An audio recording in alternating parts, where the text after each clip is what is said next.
Hey, story time for you.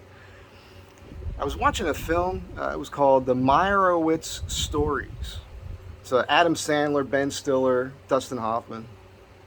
And in the movie, there is a scene where Ben Stiller and Adam Sandler destroy a car. And a buddy of mine, John, back in Jersey, we did this one time. So when I saw this scene, I was like, holy crap. I'm going to show it to you. It's less than a minute long. You watch that in a couple minutes here, or less than a minute. I don't know.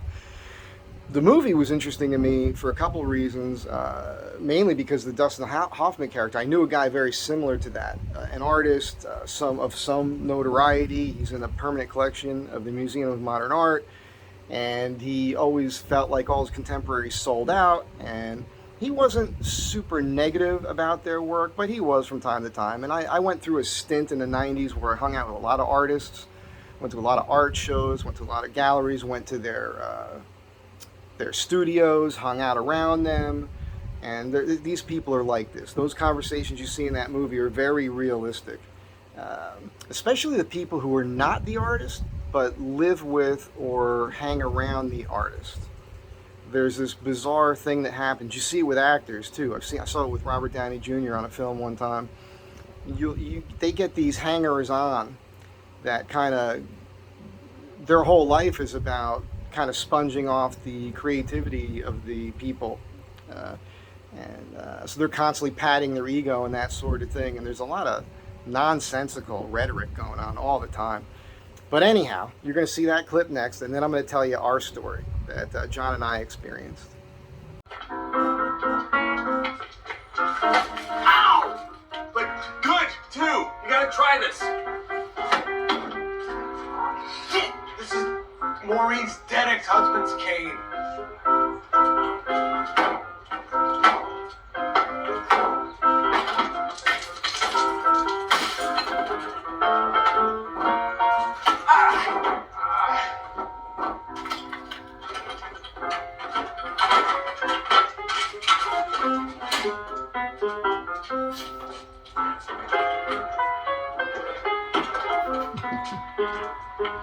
Amateurs. I've never done anything like this. Me neither.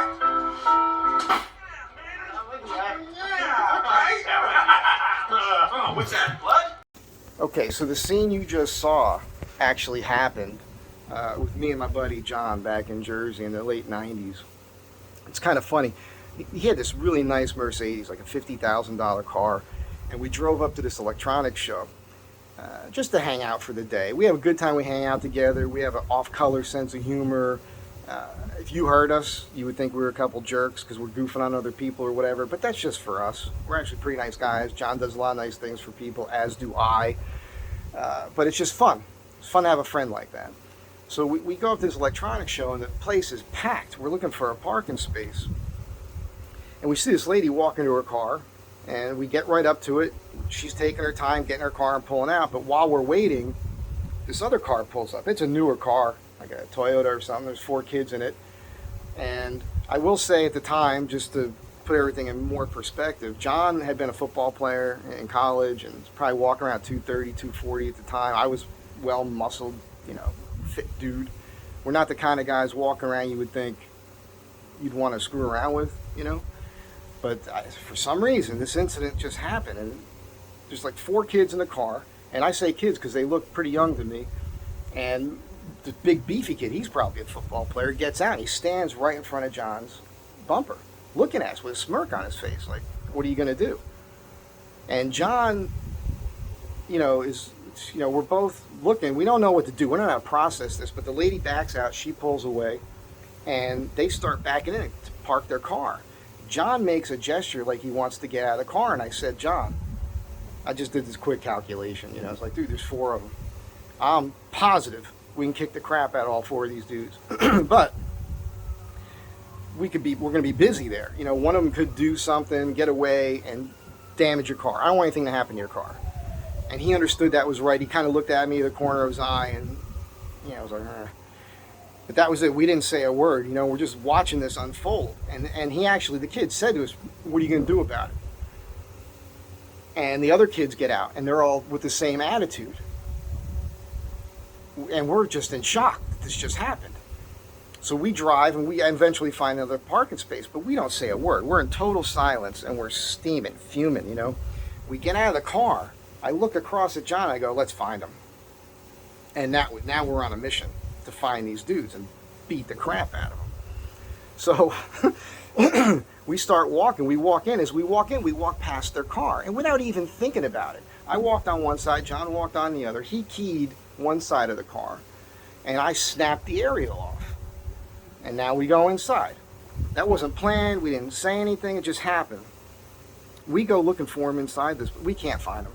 That's all we didn't care about anything else other than finding these 4 dudes. And I suspect they probably saw us and then, you know, made sure we didn't see them, kind of thing. And we got bored with that, but we were still pissed. So we leave. And on the way out, we walk past their car again. We obliterated this car. Like what you saw in the film there was nothing.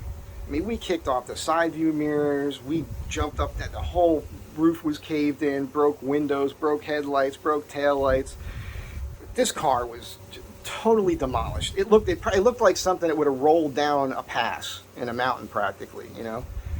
And I remember thinking about it too, because they're young guys and this is a new car, and I realized like that was probably like one of their parents' car, like the dude driving, right? He was probably this dude that was like wanted to be popular with his friends, his football player friends, and they're like, oh yeah, we'll get your parents' car, we'll go to this thing, we'll give you something to do today. And he had to drive that car home and explain to his parents how that happened.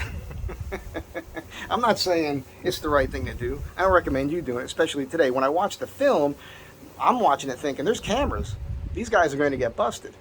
At that time, when John and I did our little thing, it was the 90s. There was no cameras everywhere. You know what I mean? So we got away with it. If you're one of the dudes that was in that car and you're watching this right now, that's your fault. That's your fault that happened. Those are repercussions for actions that you made. That's what happened there. So those 4 dudes learned a lesson that day, for sure, because they had to explain that damage to that car away. And I am not saying that John and I did the right thing, but it felt really good at the time. And we still laugh about it to this day. We don't talk about it as much as we used to. But this is for John, because I know he likes to watch my videos, and I hope he's laughing his ass off at this right now. Remember that one, John? It's one of the few stories that involve, you know, freaking out on something that I can actually share publicly, because a lot of them I just can't. Have a great day. Be good to one another. Don't do that. Don't do something where somebody can take it out on you. Always see, if those kids had been nice and not did what they did, would not have happened. The story would not be here. But it is funny with that movie. I felt like I knew these characters. Parts of it were like, wow, it's like your own life.